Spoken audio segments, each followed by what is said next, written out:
한글 논어 시대를 초월하는 삶의 교과서를 한글로 만나다라는 책이 있습니다. 이 책은 우리가 쉽게 접할 수 없는 논어를 한글로 쉽게 풀어놓은 책입니다. 그 책의 공자에 이런 말이 실려 있습니다. 현실에서 완전한 인간을 기대할 수 없다면 참된 사람이라도 만나보았으면 좋겠다. 아니 더 양보해서 착한 사람을 기대할 수 없다면 마음이 한결같은 사람이라도 만나보았으면 괜찮겠다. 요즘 사람들은 없으면서도 있는 채 하고 텅 비었는데도 알찬 채 하며 가진 것도 없으면서 넉넉한 채 한다. 그러니 마음이 한결같은 사람 만나기가 참으로 어렵다라는 글입니다. 진짜 그런 것 같습니다. 우리 주위에서 너 참 한결같다. 너 어떻게 그렇게 변하지도 않냐라는 말을 듣는 경우가 참 그리 많지 않은 것 같습니다. 오히려 너 왜 이렇게 변했어? 너 도대체 왜 이렇게 달라졌어? 라는 말을 듣는 것이 저희들의 모습이기도 하죠. 사실 저희들은 그러다 보니까 한 가지 소원이 있습니다. 그게 무엇이냐면 변화되어지더라도 변함은 없는 삶을 살고 싶다라는 것이죠. 여기서 이 변화된다는 것이 무엇입니까? 이런 것입니다. 우리가 나이를 먹게 되어지면 내가 의도하지 않고 내가 소원하지 않지만 내 얼굴에 주름살이 또 내 얼굴에 기미와 주근깨가 그리고 내 몸의 체형은 점점점 변해져 가는 것. 그렇게 변화돼 간다 할지라도 사람들이 나를 향하여서는 내 겉모습이 아니라 내 마음을 보면서 당신은 참 한결같습니다. 어떻게 그러실 수 있습니까? 라는 그런 말을 듣는 인생이 되었으면 좋겠다라는 소원 말이죠. 그럼에도 불구하고 우리가 한결같이 하나님께도 한결같은 사랑으로 또 내 이웃, 내 성도들에게도 한결같은 사랑으로 심지어 나와 함께 몸을 대고 자고 있는 남편, 아내 그리고 자녀들에게도 한결같은 모습으로 사랑해 준다는 것이 여간 어렵지 않은가 하는 생각을 갖게 되어지죠. 왜 그럴까요? 이거에 대해서 한 심리학자는 그런 말을 했습니다. 다르기 때문입니다 라는 말을 했습니다. 그래서 무엇이 다를까 하고 그 뉴스를 봤더니 다른 것이 아니라 우리들이 겉으로 보여지는 모습과 그리고 우리의 속의 모습이 다르기 때문이라는 것입니다. 겉으로는 거룩하게 보이고 겉으로는 다정다감하게 보이고 겉으로는 사랑이 넘치는 것 같이 보이고 겉으로는 인정이 넘치는 것 같이 보이는데 혼자 있을 때의 모습은 전혀 그렇지 않은 모습이 우리들의 모습이기 때문에 이 두 모습이 충돌하여 어느 때는 겉모습의 모습이 어느 때는 속의 모습이 나타나서 사람들로 하여금 혼동을 일으키게 만든다라는 글이었습니다. 여러분 그러다 보니까 그런 책이 있죠. 당신은 아무도 없을 때에도 당신입니까? 라는 책의 제목이 있습니다. 그 정도로 많은 사람들에게 도대체 당신은 혼자 있을 때와 그리고 사람들과 함께 있을 때 당신은 정말 똑같은 사람인지 한번 당신 스스로 질문해 보고 답해 보세요 라는 이야기들을 우리는 종종 듣게 되어지죠. 그러다 보니까 우리가 어떻습니까? 한결같다. 이것이 성령의 열매 중에 성실임을 우리가 알매도 불구하고 한결같이 못하는 그 모습 때문에 또 부끄러워지고 또 그 모습 때문에 사람들 앞에 혹 나의 거짓됨이 들켜질까 봐 걱정하며 근심하는 게 저희들의 모습이죠. 그래서 우리가 성경의 말씀 가운데 너희들 성실하라 하는 말씀을 들을 때마다 하나님께 우리가 반문하죠. 하나님 불가능해요. 저희들이 어떻게 변함없이 그렇게 성실할 수 있겠어요? 하나님 이건 불가능해요 라고 우리는 이야기할 수밖에 없습니다. 그래서 하나님은 우리에게요 이 성실을 우리들에게 성령의 열매로 허락하시겠다라고 말씀하시는 겁니다. 즉 우리의 힘으로는 성실, 한결 같은 모습을 보일 수 없음을 하나님은 너무나 잘 아시기 때문에 성령의 열매로 선물로 줘서 성실, 한결한 마음의 한결한 모습의 삶을 살아갈 수 있도록 도와주시겠다라고 말씀하시는 거죠. 여러분 이렇게 성경에는 사실은 한결같은 신앙의 모습을 보이면서 하나님 앞에 인정받은 사람들이 참 많이 기록되어져 있습니다. 오늘 성경은 그 중에 대표적인 사람으로 다니엘이라는 사람을 언급하고 있습니다. BC 539년 갈대아 곧 바벨론이라고 하는 신흥 강대국이 페르시아에 의해서 멸망당하게 되어집니다. 이때에 이 페르시아에 멸망당할 때 이 바벨론의 왕이 벨사살 왕이었는데 그 이름 그대로 사살당하게 되어지죠. 죽게 되어집니다. 암살당하게 되어져요. 그리고는 그 다음 왕이 된 것이 다리오 왕입니다. 이 다리오 왕 통치할 때 이 다리오 왕이 행한 것 중에 잘한 것이 무엇이냐면 자기가 큰 나라를 혼자서 다스릴 수가 없었습니다. 그래서 120명의 오늘날로 따지면 도지사를 세우게 됩니다. 근데 120명의 도지사가 많다 보니까요, 이들이 한마디만 해도 너무 말이 많은 거예요. 그러니까 이때 또 지혜롭게 무엇을 했냐면 3명의 총리를 세우는 것이었습니다. 그 중에 3명의 총리 중에 으뜸된 자, 왕 다음에 제2인자, 그게 누구였냐면 다니엘이었습니다. 이렇게 다니엘이 왕에게 인정받았던 이유 중에 하나가 왕이 신뢰할 수 있는 사람이었기 때문에 그렇습니다.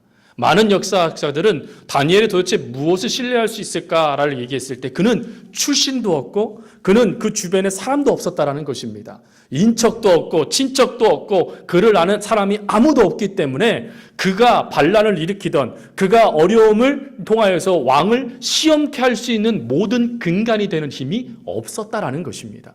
또 거기다가 이 다니엘은 어느 정도의 사람이었냐면 마치 요셉처럼 그가 맡겨진 일들은 최선을 다하여 신실하게 감당했던 사람이었습니다.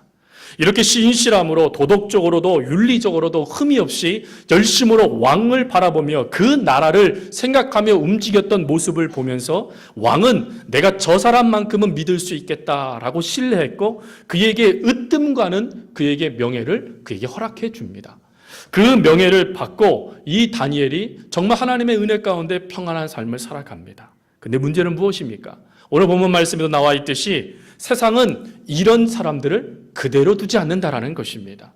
세상은 신실하게 살고자 신실하게 믿음을 가지고 하나님을 섬기고자 하는 사람들을 그대로 두지 않고 시험하여 넘어뜨리고자 한다라는 것이지요. 그것이 바로 오늘 본문에 나와 있는, 오늘 우리 말씀을 읽지 않았지만 6장 4절부터 9절에 나와 있는 하나의 계략입니다. 여러분, 그런 말이 있죠. 착한 일에는 힘을 모아야 되지 않지만 나쁜 일에는 협력이 잘 된다라는 말이 있잖아요. 이 사람들이 얼마나 협력이 잘 되는지 이들은 출신도 다릅니다. 민족도 다릅니다. 이들이 살아왔던 모든 환경도 다 달라요. 그런데 이 다니엘 한 사람을 넘어뜨리는 데는 이들이 한 마음이 되어집니다. 그래서 이들이 고관과 총리들이 한 통속이 되어져서 하나의 법률을 제시하죠. 그 법률은 간단하게 얘기하면 신과 인간 그 누구에게도 왕 외에는 절을 하지 못하게 하십시다라는 것이었습니다. 여기서 이 절을 한다라는 것은 오늘날로 절한다라는 것도 있지만 사실은 예배한다, 섬긴다 그런 뜻입니다. 제사한다 이런 뜻이에요. 그러니까 이 다니엘 한 사람을 표적으로 두고 그 절하지 못하게 해주세요라는 것은 무엇이겠습니까? 그 왕 외에 다른 사람들을 섬기지 못하게 합시다라는 것이었습니다.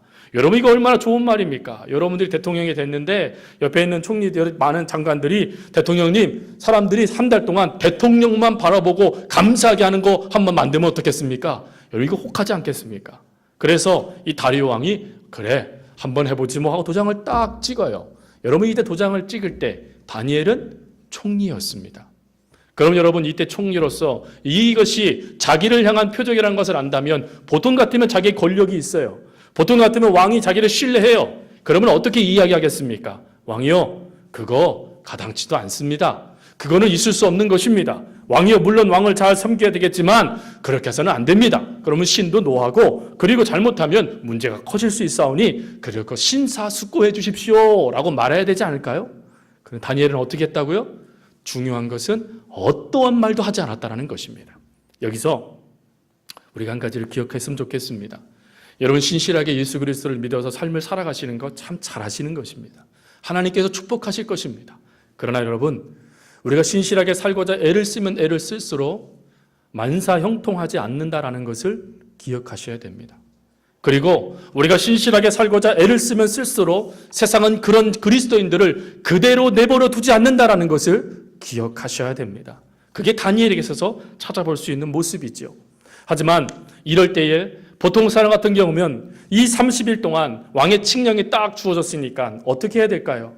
30일 동안만 잘 견디면 되는 것입니다. 그래서 아마 이렇게 하실지도 모르겠습니다. 그거 굳이 뭐 창문 열고 기도할 필요 뭐 있어? 창문 닫고 혼자서 기도해. 사람들이 그거 보면 뭐 좀 그러니까 커튼 치고 하나님과 깊은 교제를 나누면 됐지 뭐. 또 어떤 사람이 이렇게 말할지도 모르겠어요. 30일만 참아. 30일만 참으면 그러면 이제 다시 행복하게 너 신앙생활 할 수 있어. 여러분 이런 말들을 가장 많이 듣는 부류가 있다네요. 누구 것 같습니까? 고3 아이들이래요. 고3 아이들. 1년만 참어. 1년만 참으면 네가 원하는 신앙생활 언제든지 할 수 있어. 뭘 그런 거 가지고 1년만 참어. 그럼 아이들이 1년만 참을까요? 평생 참을까요? 안타깝게 평생 참는다는 겁니다. 다니엘이 이런 위기 가운데요. 성경은 다니엘에 대해서 이렇게 평가하세요. 6장 10절 말씀에 가보니까 다니엘이 그 결정을 뻔히 보면서도 이렇게 합니다. 다니엘이 이 조서에 왕이 도장에 찍힌 것을 알고도 자기 집에 돌아가서 윗방에 올라가 예루살렘을 향한 창문을 열고 전에 하는 대로 하루 3번씩 무릎 꿇고 기도하며 그의 하나님께 감사하였다. 여기서 중요한 게 2가지입니다. 하나는 뭡니까? 알고도 라는 거예요. 여기서 뭘 한다는 걸까요? 이것이 나의 믿음의 시험이고 이 시험 가운데 잘못하면 자기가 죽을 수 있다는 것을 알았다는 것입니다. 그럼에도 불구하고 다니엘의 결정은 무엇입니까? 한결같음, 전에 하던 그대로. 내가 전에도 그렇게 기도했고, 내가 전에도 그렇게 하나님께 무릎을 꿇었고, 내가 전에도 그렇게 하나님을 섬겨나갔는데 하나님 나 그대로 하겠습니다 라고 다니엘이 결정했다라는 것이죠. 그럼 여러분 이 결정에 하나님은 옳거니 다니엘아 네 믿음 참 대단하구나 하고 그 상황을 확 뒤집어 주셨나요? 아니잖아요. 성경 말씀을 잘 보십시오. 즉시 왕이 자기가 내린 조서 때문에 이거를 뒤집을 수 없어서 슬퍼하며 다니엘을 사자굴에 내려놓게 되어집니다. 상황 더 나빠집니다. 그러면 아이고 목사님 한결같이 예수 믿으면 안 되겠네요. 중간에는 좀 유동적으로 움직여야 되겠네요 라는 생각을 가지실 수 있지요.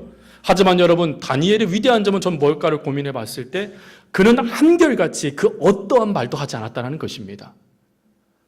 자기가 표적에 대해서 그 칙령을 만들게 될 때도 아무런 말도 하지 않아요.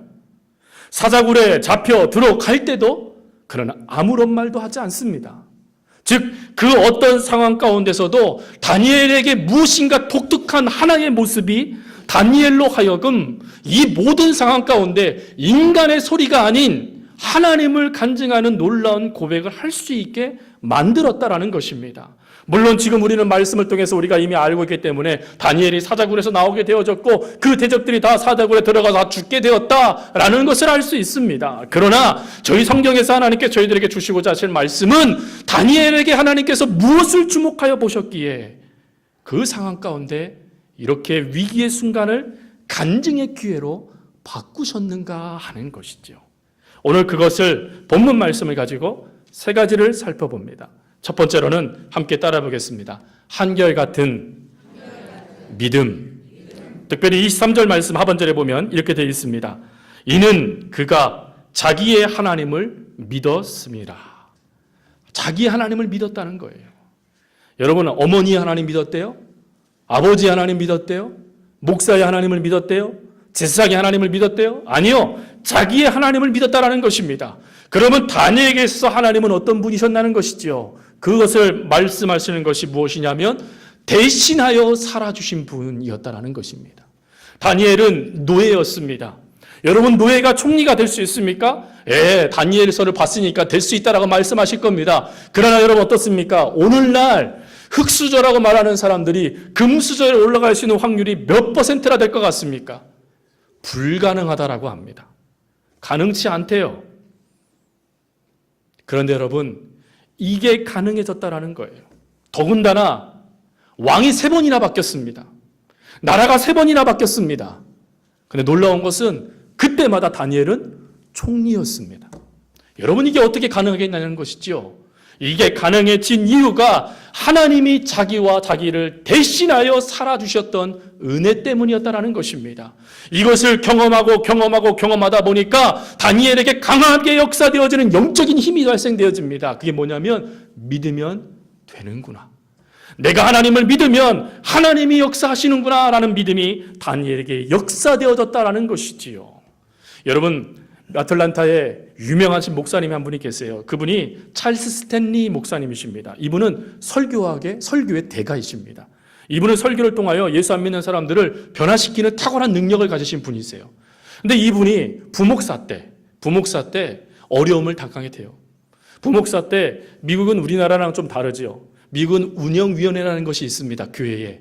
이 운영위원회에서요, 목사를 즉시 사임시킬 수도 있고요, 사역의 모든 것들을 결정시킵니다. 막강합니다. 그리고 이 운영위원회 하는 사람들 대부분 누구냐면 그 교회에서 헌금 많이 하고 또 입지가 단단한 사람들이 이 운영위원회들을 하고 있어요. 근데 이 부목사님이 말씀을 증거하면서, 스탠리 목사님이 증거하면서 그들에게 복받은 이야기, 행복하고 즐거운 이야기를 하는 것이 아니라 복음 앞에 바르게 서야 된다는 날카로운 메스와 같은 설교를 행하기 시작하는 것입니다. 그랬더니 이것이 그들 듣기가 싫은 거예요. 그러니까 어떻게 하냐면, 어떻게 하면 저 스탠리 목사를 쫓아낼 수 있을까? 어떻게 하면 저 목사를 쫓아내서 우리를 이렇게 괴롭히는 이 말을 더 이상 듣지 않을까를 이들이 고민하다가 결정 내린 게 쫓아내자라는 것이었습니다. 그러다 보니까 가진 모략을 행하기 시작합니다. 가진 말을 내뱉기 시작합니다. 이때 목사님은 간증을 하시면서 뭐라고 말하냐면, 나의 인생에 있어서 가장 힘든 어둠의 시기를 말한다면 바로 이 교회에서의 부목사 시절이었다라고 이야기할 정도로 이 목사님에게는 이때는 가장 큰 늪에 빠진 시간이었다라는 것입니다. 근데 이때에 한 중년의 여성도가 목사님께 말합니다. 목사님, 저희 가정에 신방해 주세요. 목사님은 평소와 똑같이 신방을 준비하고 그리고 그 가정에 방문하게 되어집니다. 물론 그 자리는 식사에도 준비되어져 있는 자리였습니다. 근데 한참 이제 그분에게 말씀을 전하고 그리고 식사를 함께 나누는 그 자리가 되어질 때 이 중년의 여성도가 이 목사님을 향하여 그렇게 말하는 겁니다. 이제 이 자리에 앉고자 하는 목사님을 향하여, 목사님, 앉지 마시고 잠깐만 서 계세요 라고 이야기를 합니다. 그 목사님이 당황합니다. 그리고는 한 그림을 보여줍니다. 저희들도 한번 보여드리겠습니다. 자, 이 그림입니다. 이 그림. 여러분 무엇이 보이십니까? 예, 그러실 줄 알았습니다. 저도 사자는 보입니다.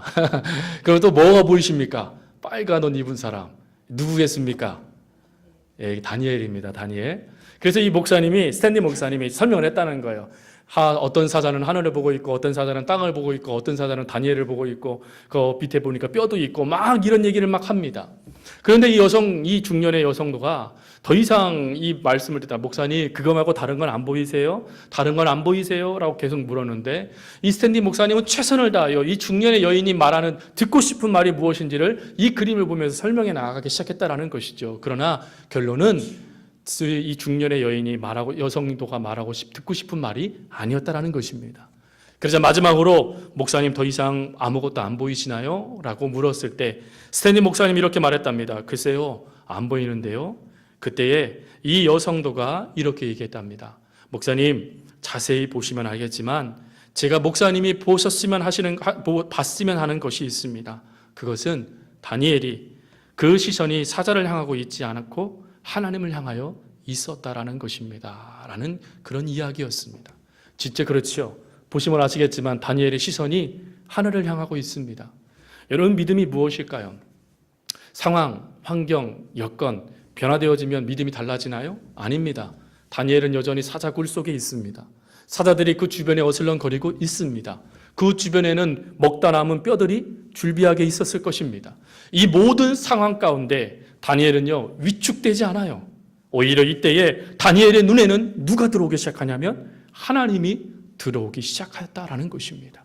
여러분, 상황 가운데 믿음으로 내가 서겠다라는 것이 무엇입니까? 그 상황 가운데 내 마음 뺏기지 않겠다는 거예요. 그 환경 가운데 내 마음 뺏기지 않겠다라는 것입니다. 오히려 그 상황 가운데 나는 그 모든 것들을 등으로 돌려버리고 나는 하나님을 바라보며 하나님 서겠습니다 라는 것이지요. 여러분, 이런 놀라운 믿음의 고백이 다니엘서에 얼마나 많이 기록되어져 있습니까? 다니엘의 세 친구들을 보십시오. 다니엘의 세 친구들은 하나님께서 그들을 구해주지 아니해도 하나님 괜찮아요 라고 말하는 믿음의 고백이 그들에게 나옵니다. 왜요? 성경은 하나님이 그들과 함께 하셨다라고 말합니다. 즉 그들의 눈이 하나님과 맞은 거예요. 아, 하나님이 지금 우리와 함께 하시는구나. 하나님이 우리와 함께 하시는데 이 사자가 무슨 두려움이 있겠느냐? 이 풀무가 무슨 두려움이 있겠느냐? 하나님이 함께 하시면 된다. 사실 다니엘의 인생은 하나님 때문에 더무는 사는 인생이 아니었겠습니까? 그래서 여러분, 다니엘은 그것을 바라보며 하나님, 나 지금까지 하나님 때문에 이렇게 살았는데 나 지금도 하나님 포기하지 않을게요. 이 상황에도 나 하나님 바라볼게요 라는 그 믿음을 하나님께 보였다라는 것이죠. 시편 121편 말씀을 여러분 아실 거예요. 내가 산을 향하여 눈을 들리라. 나의 도움이 어디서 올꼬? 결론을 내리지요. 천지를 지으신 여호와에게서로이다. 하나님께서 하신 거라는 거예요. 믿음은 무엇이냐? 그 하나님을 바라보는 것입니다.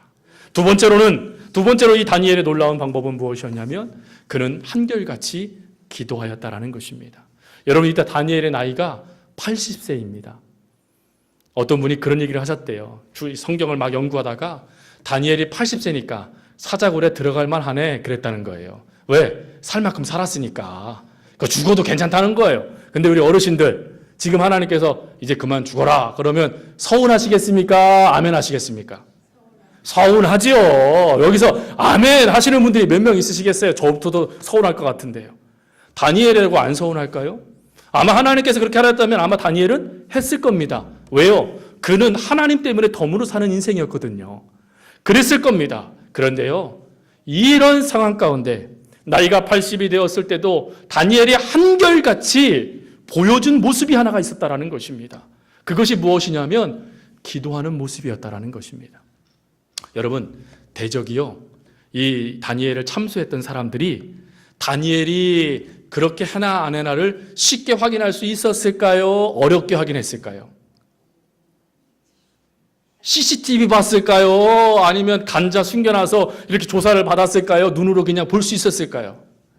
성경 말씀에 보면 다니엘은 습관대로 전에 행하던 대로 창문을 열고 예루살렘을 향하여 무릎을 꿇고 하루에 3번 기도했습니다. 그러니 여러분, 그 시간대 거기에 가면 다니엘이 보일까요? 안 보일까요? 쉽게 그것을 증자를 잡을 수 있을까요? 없을까요? 있었다라는 것입니다. 그런데 그럼에도 불구하고 다니엘은 무릎을 꿇습니다. 여러분, 이것이 다니엘에게 나타난 하나님의 놀라운 능력입니다. 다니엘은 기도를 통하여서 하나님 앞에 무엇을 내어놓겠습니까? 다니엘은 그 기도의 순간에 나 살려주세요라고 말했을까요? 하나님 상황 역전시켜주세요라고 말했을까요? 다니엘은 그러지 않았을 것입니다. 아니, 오히려 그는 기억해냈을 거예요. 무엇을요? 지금까지 자기의 인생 가운데 함께 하신 하나님 말이죠. 자기의 인생 가운데 함께 하시면서 포로로 잡혀왔을 때부터 80에 이르기까지 매 순간 자기의 기도를 들어주시며 그 기도 가운데 역사해 주시는 하나님을 그는 기억해냈을 거예요. 그리고는 가장 힘들고 가장 어렵고 가장 절체절명의 순간에 그는 기도의 자리에 찾아가서 하나님, 오늘도 나는 하나님 앞에 서겠습니다. 하나님, 오늘도 나는 하나님 앞에 내 무릎을 꿇고 세상의 소리 듣지 않고 하나님께만 집중하겠습니다. 여러분, 이것이 다니엘의 위대한 점이었다라는 것입니다. 이게 처음부터 이렇게 세워졌을까요? 아닙니다. 그가 어렸을 때부터 이것이 습관이 되어지다 보니까 이 절체절명의 순간에도 무릎 꿇는 역사들이 그에게 나타났다라는 것이지요. 여러분, 이런 재미난 예화가 있지 않습니까? 엄마가 어느 날 그 교회에서 목사님과 구역 식구들이 신방을 딱 왔어요. 그리고는 다 이제 예배를 드리는데 그만 얘기하다가 성령체가 갖고 왔네요. 그랬더니 애에게 말합니다. 누구야? 엄마가 즐겨보는 거 갖고 와. 그랬더니 뭐 갖고 왔대요? 여성 잡지 갖고 왔다지 않습니까? 여성 잡지. 아이 눈에는 그건 거예요. 여러분, 위급해지면 그 사람의 진짜 모습이 나타난다고 합니다. 성도는 위급한 상황, 어려운 순간이 닥치면 그 사람의 믿음이 있는가 없는가가 점검되어진다는 것이지요. 그런데 이미 다니엘은요, 그러던 말던, 목에 칼이 들어오던, 자기가 사자굴에 들어갈 처지가 됐던, 그거 상관하지 않고 나는 하나님께만 기도하겠다라는 거예요. 쉬운 말로 내 인생 지금까지 하나님 때문에 살았으니 나 앞으로도 하나님께 맡기겠다라는 것입니다. 여러분, 이런 기도의 모습을 요한 크리스토톰은 이렇게 얘기했어요. 기도는 파선당하는 자에게 항구이며 물에 빠져가는 자에게 생명줄이고 넘어져가는 자들에게는 지팡이가 된다. 다니엘은 경험했던 거예요. 수많은 시간 동안 자기의 기도를 외면치 아니하시고 자기의 기도 가운데 역사하시며 자기의 기도 가운데 함께 하시고 자기의 기도 가운데 늘 자기와 동행하셨던 하나님을 이 다니엘은 기억하고 있었던 것입니다. 그래서 다니엘은 그 순간이라도 하나님 앞에 기도하고 하나님 뜻대로 하세요. 이거는 제 뜻대로 될 일이 아닙니다. 하나님의 뜻대로 돼야만 합니다라고 기도했다라는 것입니다.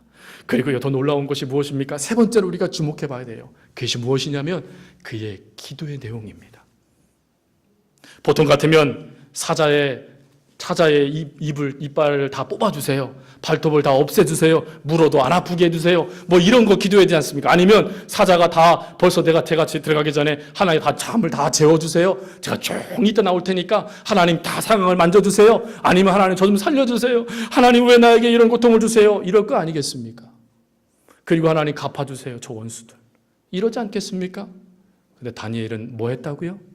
감사했다라는 것입니다. 사자굴에서 구원받고 감사했습니까? 아니요. 자기가 죽음의 상황에 처해지기 전에 그 상황이 자기에게 달려오고 있어요. 그럼에도 불구하고 다니엘은 그 순간에 감사하였다라는 것입니다. 그럼 다니엘의 감사는 무엇입니까? 그럼에도 불구하고 하나님, 지금 내가 이전까지 총리가 되어지고 지금까지 이렇게 하나님의 은혜 지혜 가운데 내가 많은 사람의 으뜸이 되었습니다. 그럼에도 불구하고 저 하나님께서 버리신다 할지라도 저 하나님 감사해요. 하나님, 그럼에도 불구하고 제 생명이 지금 경각에 달려서 자칫 잘못하면 제가 죽게 되어진 상황에 놓여진다 할지라도 하나님, 그래도 저 감사해요. 하나님, 이제 사자굴에 들어가 이 세상 사람들이 네가 믿는 하나님이 죽었다라고 너희들에게 선포할 때 하나님, 혹 제가 완전하게 죽어서 없어진다 할지라도 그럼에도 불구하고 하나님은 살아계시니 그러니 저는 감사해요. 그것이 다니엘의 고백이었다라는 것입니다.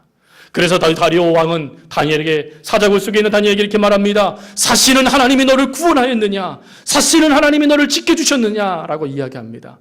그때 다니엘은 어떻게 보니까 살아났네요? 노, 그렇게 얘기하지 않아요. 내가 믿는 하나님이, 살아계신 하나님이 저를 지켜주셨습니다 라고 고백했다라는 것입니다. 이 고백의 출발점이 뭐라고요? 감사였다라는 것입니다. 상황이 달라졌습니까? 환경이 달라졌습니까? 문제가 해결됐습니까? 아니요. 더 나빠지고 있습니다. 그런데 다니엘의 위대한 믿음의 결단은 감사하겠습니다라는 것입니다. 이 감사를, 다니엘의 감사를 생각해 보니까 이런 감사겠더라고요. 하나님의 자녀가 된 것도 감사하고, 내가 지금 이 자리에 서 있을 수 있었던 것도 감사하고, 내게 저를 따라 꼴을 먹여주신 것도 감사하고, 부족함이 없이 지금까지 진행해 오신 것도 감사한 것인데, 하나님은 어찌 내가 이 은혜를 감사하지 않고 어찌 내가 이 은혜를 허락하신 하나님을 떠날 수 있겠습니까? 하나님, 나 그럼에도 감사해요 라고 다니엘의 기도가 고백되지 않았겠습니까? 다니엘은 저희들에게 이런 놀라운 고백을 합니다. 다니엘이 행한 행동은 엄밀히 보면 우리 그리스도인들의 가장 기본적인 것이에요. 한결같은 믿음으로 하나님을 바라보는 것, 늘 기도의 자리를 채우면서 그 자리에서 하나님만 의지하는 것, 그리고 그 어떤 순간에도 하나님 허락하신 그 은혜에 감사하며 하나님께 영광을 돌리는 것, 이게 우리 그리스도인들의 진정한 모습 아니겠습니까? 여러분, 이 모습에 하나님의 놀라운 응답이 주어집니다. 그게 다니엘 6장 28절입니다. 6장 28절 말씀을 함께 읽고 말씀을 마무리하겠습니다. 6장 28절 말씀 함께 봉독하겠습니다. 이 다니엘이 다리오 왕의 세대와 바사 사람 고레스 왕의 시대에 형통하였더라. 아멘. 하나님의 믿음을 보여주십시오. 기도의 자리를, 여러분들의 기도의 자리를 세우십시오. 그리고 하나님께 감사하십시오. 하나님은 여러분들을 형통케 해주실 것입니다. 하나님은 여러분들의 그 위기의 순간을 간증의 순간으로 바꾸어 주실 것입니다. 이거를 믿고 성실, 성령의 열매를 맺어나가는 한결같은 그리스도의 제자들 되어줄 수 있기를 간절히 주님의 이름으로 부탁드립니다. 우리 말씀을 의지해서 오늘 이 시간에 우리 다 함께 일어나서 이 찬송 함께 불렀으면 좋겠어요. 주님 다시 오실 때까지, 하나님 이제 저희가 주님 오실 그날까지 한결같은 모습으로 하나님 앞에 나아갈게요. 주님 의지하고 주님 믿고 주님 기도하면서 제가 늘 감사하는 삶을 살게요 라고 다짐하고 결단의 기도를 드리고 제가 죽도록 예배를 마치겠습니다.